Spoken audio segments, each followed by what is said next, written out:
The Maltese Falcon is easily one of the most iconic film noir masterpieces ever made. A groundbreaking thriller that launched Humphrey Bogart to superstardom and established the visual and thematic blueprint for an entire genre. So, let's take a look behind the scenes of the movie with 12 things you didn't know about the Maltese Falcon, including how a first-time director fought the studio to cast an unknown actor in the lead role, the scandalous production code battles that nearly gutted the film's subversive content, and the mysterious fate of the actual Falcon prop that became one of cinema's most valuable artifacts. Now, the screenplay was penned by John Huston, a hard-drinking, charismatic writer who had been working at Warner Brothers as a contract screenwriter and was desperate to transition into directing. Huston was commissioned to adapt Dashiell Hammett's 1930 hard-boiled detective novel The Maltese Falcon, which had already been filmed twice before by Warner Brothers, once in 1931 under the same title, and again in 1936 as Satan Met a Lady, a comedic adaptation that stripped away the novel's darkness and cynicism. The original working title for Huston's version was briefly The Gent from Frisco, but the studio quickly reverted to Hammett's original title, recognizing its pulp appeal and name recognition among readers who had devoured the novel and its serialization in pulp magazines. Huston approached the material with almost religious reverence for Hammett's prose. He later claimed that his screenplay was essentially Hammett's novel, with the stage directions removed, a modest exaggeration, but one that captured his faithfulness to the source material and his belief that Hammett's spare, hard-boiled dialogue was already perfectly cinematic. Huston spent weeks breaking down the novel's intricate plot, its labyrinthine double crosses, and Hammett's spare, cynical dialogue that revealed character through what people didn't say as much as what they did. His script emphasized the moral ambiguity that defined Hammett's work. A world where everyone lies, where loyalty is transactional, where truth is a commodity to be traded, and where the protagonist's code of honor is the only fixed point in a universe of shifting allegiances. For Huston, this was more than just an adaptation. It was his audition for a directing career, his one chance to prove he could translate his literary sensibility and visual imagination to the screen, and he poured everything he knew about storytelling, character, and visual composition into the screenplay, essentially directing the film on paper before he ever stepped behind a camera. So, Warner Brothers executives were deeply skeptical about greenlighting a third adaptation of the same novel, particularly one that would be darker and more faithful to Hammett's vision than the previous versions, which had either been too risque or too lightweight. The 1931 version had been pre-code and contained sexual innuendo and violence that wouldn't pass muster under the newly enforced production code, while the 1936 comedy starring Bette Davis had flopped both commercially and critically, losing money and generating dismissive reviews. The studio saw Hammett's story as cursed material that had already been mined twice without success. However, studio production chief Hal Wallace saw potential in Huston's script and recognized that the writer had genuine talent that might translate to directing. Having been impressed by Huston's work on scripts like High Sierra and Sergeant York, Wallace gave Huston the opportunity to direct on one crucial condition. The budget would be modest at just over $300,000. The shooting schedule compressed to just 6 weeks, and the film would essentially serve as a B-picture designed to fill the lower half of double bills, rather than function as a prestige production. This limited commercial ambition paradoxically gave Huston tremendous creative freedom that he never would have enjoyed on an A-picture. The studio wasn't expecting a prestige picture or a major hit, which meant executives weren't hovering over every decision, weren't second-guessing casting choices, or demanding script changes to make the story more commercially palatable. Huston could experiment, could shoot the film exactly as he'd envisioned it in his screenplay, and could take risks that wouldn't be permitted on a more expensive production with major stars and higher commercial expectations. The constraints, the tight budget, the fast schedule, the modest expectations became liberating rather than limiting, allowing Huston to create something far more significant than anyone at Warner Brothers anticipated when they reluctantly greenlit the project. Now, casting the lead role of Sam Spade, Hammett's cynical, tough, morally ambiguous private detective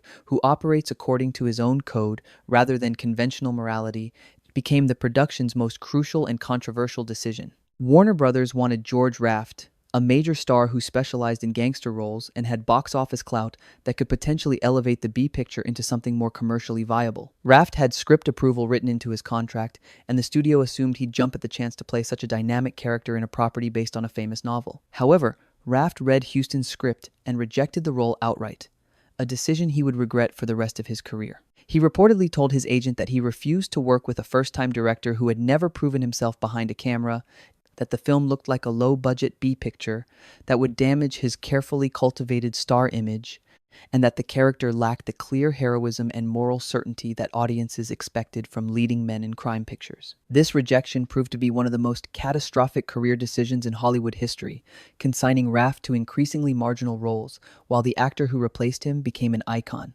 With Raft out, Huston lobbied aggressively and relentlessly for Humphrey Bogart, a contract player at Warner Brothers who had been toiling in supporting roles and second-tier pictures for nearly a decade without breaking through to leading man status. Bogart had shown flashes of brilliance, particularly as the psychopathic gangster Duke Mantee in The Petrified Forest back in 1936, and more recently in supporting roles in High Sierra, but hadn't broken through to leading man status despite being talented and hardworking.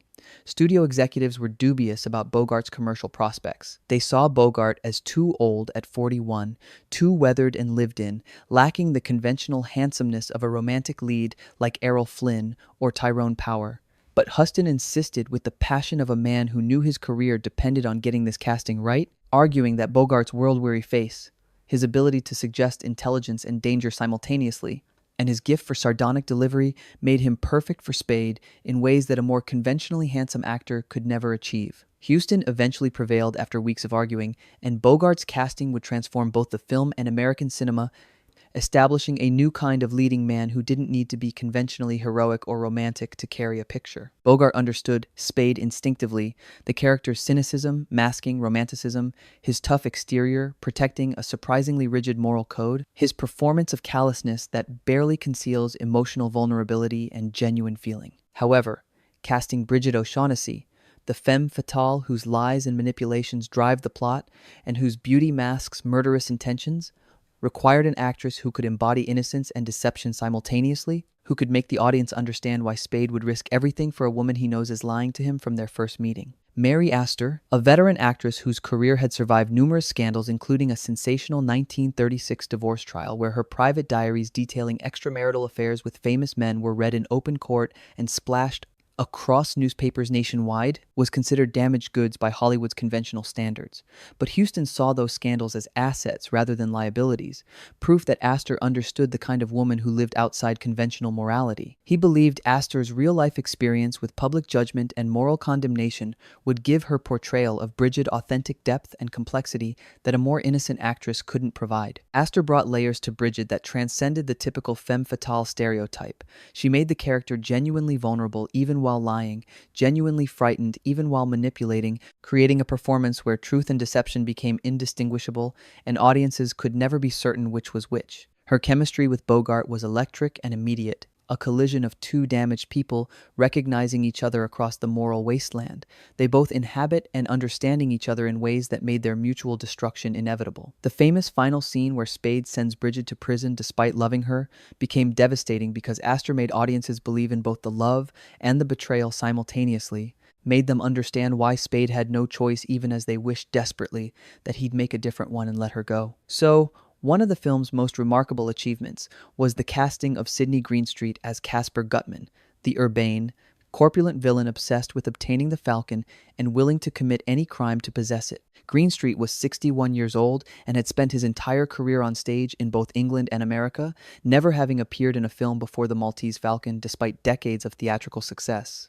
Huston had seen Greenstreet perform in a Broadway production and was captivated by his physical presence, nearly 300 pounds, with a mellifluous voice that could shift from jovial to menacing in a heartbeat, and the ability to project danger while maintaining impeccable manners and cultivated sophistication. Huston convinced Warner Brothers to take a chance on this complete film novice for a crucial supporting role, arguing that Greenstreet's theatrical training and distinctive appearance would translate powerfully to screen in ways that conventional character actors couldn't match. Greenstreet's performance became one of the film's greatest pleasures and most memorable elements. He made Gutman simultaneously charming and terrifying, a sophisticated villain who discusses murder and betrayal with the same enthusiasm and refined appreciation he brings to fine wine, good conversation, and expensive cigars. His laugh, that famous wheezing chuckle that suggests both genuine amusement and underlying menace, became iconic, mimicked, and referenced in countless films that followed. His scenes with Bogart crackle with tension disguised as cordiality,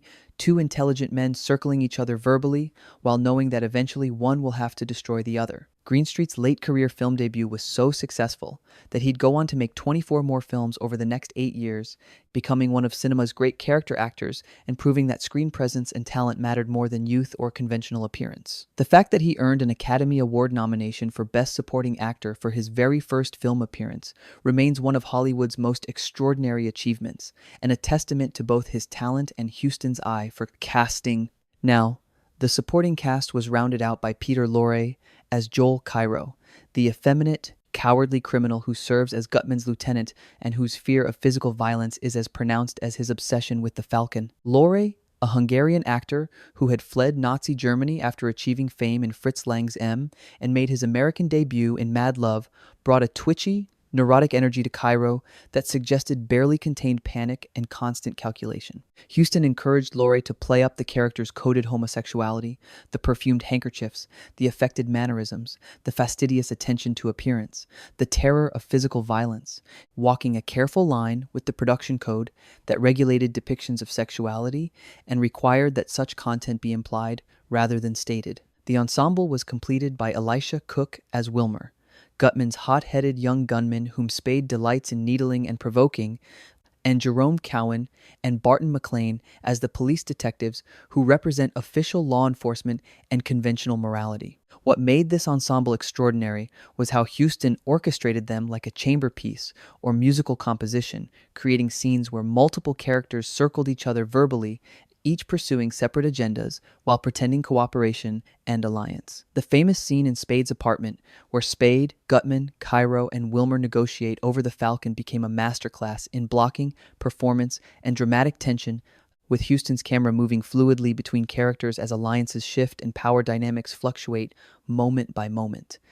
Each actor brought distinct energy and timing, creating a rhythm that felt almost musical in its precision and coordination. However, what truly distinguished the Maltese Falcon from previous crime films was Huston's sophisticated visual style, developed in collaboration with cinematographer Arthur Edison, and influenced by Huston's study of German expressionist cinema and his understanding of how visual composition could convey psychological states. Despite being a first-time director, Huston demonstrated remarkable confidence and innovation in his visual approach that belied his inexperience. He used low-angle shots to create psychological unease and emphasize power dynamics, placing the camera below eye level to make characters loom threateningly or appear vulnerable depending on context and their position in the scene's emotional architecture. He employed deep focus photography that kept both foreground and background in sharp clarity, allowing him to stage action in depth rather than relying on cutting between shots, creating compositions where characters in different planes of the frame could interact without traditional shot-reverse shot patterns. His use of shadows, figures emerging from darkness, faces half obscured by Venetian blind patterns, threatening shapes lurking at the edges of frame, established visual conventions that would define film noir for the next 2 decades and influence cinematography far beyond the crime genre. Edison, a veteran cinematographer who had shot everything from All Quiet on the Western Front to the original Frankenstein, understood Huston's vision and helped realize it technically, solving the practical problems of achieving the effects Huston wanted within the constraints of a modest budget and tight schedule. Together, they created a visual vocabulary of moral ambiguity, a world of shadows where nothing is quite what it seems, where the line between darkness and light is always negotiable, where everyone exists in moral gray zones rather than clear binaries of good and evil. Huston's decision to shoot most of the film in confined interiors, offices, apartments, hotel rooms, created a claustrophobic atmosphere that trapped characters in spaces where they couldn't escape each other or the consequences of their choices, where every conversation became a negotiation and every negotiation a potential betrayal. So, navigating the production code, which had been strictly enforced since 1934 and regulated everything from violence to sexuality to moral outcomes in American cinema, became one of Huston's greatest challenges throughout production. The code demanded that criminals be punished, that authority be respected, that sexual content be implied rather than explicit, and that moral ambiguity be resolved in favor of clear ethical lessons that reinforce conventional values. Hammett's novel violated virtually every one of these principles. Its protagonist sleeps with his partner's wife, its criminals are glamorous and articulate rather than crude and stupid, its moral universe is determinedly gray without clear heroes and villains. Huston had to find ways to preserve Hammett's vision while satisfying code enforcers who read every script looking for violations. He eliminated the explicit affair between Spade and Iva Archer, his partner's wife, instead implying it through innuendo, meaningful looks, and reaction shots that allowed adult audiences to understand what was happening without stating it explicitly. He coded Cairo's homosexuality through performance choices and props rather than dialogue, using Lorre's physical mannerisms and the character's accessories to suggest what couldn't be spoken. He ensured that all criminals faced consequences while maintaining Spade's moral ambiguity by having him turn Bridget over to the police for reasons that mixed principle with self-preservation, making it impossible to say whether he acts from ethics or pragmatism. The Production Code Administration reviewed the script multiple times, demanding changes and revisions that threatened to gut the story's subversive power. Huston complied on surface details while preserving the story's subversive core. The film still presented a world where conventional morality was inadequate, where doing the right thing brought no satisfaction or reward, where cynicism seemed the only rational response to pervasive corruption. The final film satisfied the code's letter while violating its spirit, a testament to Huston's cleverness and his understanding that what you show matters less than what you make audiences feel and understand. Now, the actual Maltese Falcon prop, the black bird that serves as the story's MacGuffin and the object that drives everyone's obsession and destruction, became one of cinema's most famous and valuable artifacts. The prop department created two versions: a lighter resin falcon for actors to handle easily during scenes requiring movement, and a heavier lead falcon weighing approximately 45 pounds that would look convincingly substantial on camera when characters handled it with appropriate effort. The lead falcon, covered in black enamel to disguise its base metal, appears in the film's climactic scenes when Gutman unwraps it with trembling hands and discovers it's a fake, a worthless replica, rather than the jewel-encrusted original worth millions. After filming concluded, the lead falcon disappeared from Warner Brothers' storage, and its whereabouts remained unknown for decades, becoming the subject of speculation and legend. It resurfaced occasionally at auctions, passed through various private collections, and became a holy grail for movie memorabilia collectors willing to pay extraordinary sums. In 2013, one of the original falcons sold at auction for over $4 million, making it one of the most expensive movie props ever sold, and proving that the worthless replica had become genuinely priceless through its cultural significance. The Falcon's status as both a plot device and a cultural icon reflects the film's enduring impact.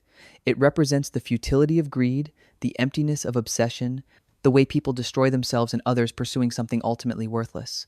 That the prop itself became insanely valuable is a delicious irony that Hammett and Huston would have appreciated, a perfect embodiment of the film's themes about how humans create value through desire rather than intrinsic worth. However, when the Maltese Falcon premiered in October 1941, just 2 months before Pearl Harbor would transform American culture and consciousness, critical reception was enthusiastic but measured, recognizing the film's craft without fully understanding its significance. Bosley Crowther of the New York Times called it the best mystery thriller of the year and praised Bogart's tough and cynic performance, but treated it as superior genre entertainment rather than important art that would reshape American cinema. Variety recognized it as a knockout that would sock box office bullseyes, but focus primarily on its commercial prospects rather than artistic achievements or innovations. The film earned 3 Academy Award nominations: Best Picture, Best Supporting Actor for Greenstreet, and Best Adapted Screenplay for Huston, but won none, losing Best Picture to John Ford's How Green Was My Valley in a decision that seemed reasonable at the time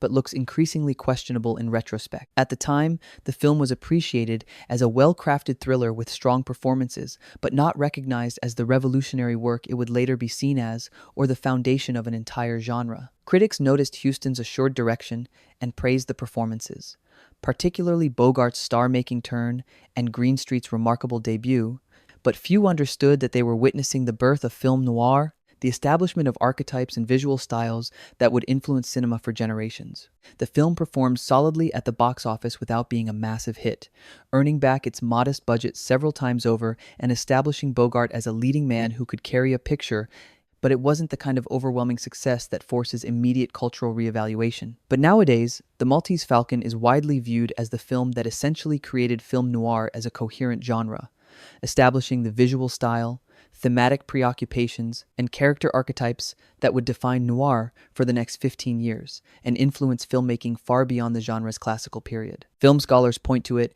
as the moment when American cinema embraced moral ambiguity on a large scale, when protagonists could be simultaneously heroic and morally compromised, when happy endings gave way to Pyrrhic victories and bitter truths that offered no comfort or resolution. The film's influence is incalculable. Every cynical detective from Philip Marlowe to Jake Gittes, every femme fatale from Phyllis Dietrichson to Catherine Trammell, Every shadowy crime thriller from Double Indemnity to Chinatown owes a debt to Huston's vision and Bogart's performance. Directors from Billy Wilder to Roman Polanski to the Coen brothers have cited it as a formative influence on their understanding of how cinema could depict moral complexity, and film courses treat it as essential viewing for understanding American cinema's evolution from the studio system's early moral certainties to the more ambiguous terrain of post-war filmmaking. The American Film Institute ranks it among the greatest American films ever made, and it's preserved in the National Film Registry as culturally and historically significant beyond its entertainment value. What makes the film endure beyond its technical achievements and historical importance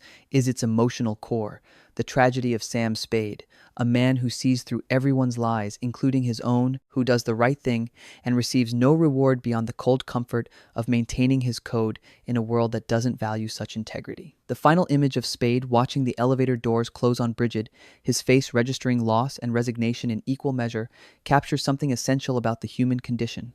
The recognition that moral choices often bring only suffering, that love and duty frequently conflict in ways that allow no resolution, and that integrity is its own punishment as often as its own reward. The Maltese Falcon remains devastating because it refuses to comfort audiences with easy answers or false hope. It looks at a corrupt world with clear eyes and suggests that the only dignity available is the refusal to become as corrupt as everything around you, even when that refusal costs you everything you want. That vision, crystallized in Bogart's performance and Huston's direction, continues to resonate because it speaks to the compromises and moral calculations that define adult life, the recognition that doing right and being happy are often incompatible goals that force us to choose between comfort and conscience. But let me know below, do you think The Maltese Falcon is the definitive film noir that established the entire genre, or were earlier films like Stranger on the Third Floor equally important? Is Sam Spade sending Bridget to prison cinema's most heartbreaking display of moral integrity, or is it ultimately just another example of a man punishing a woman for his own weakness?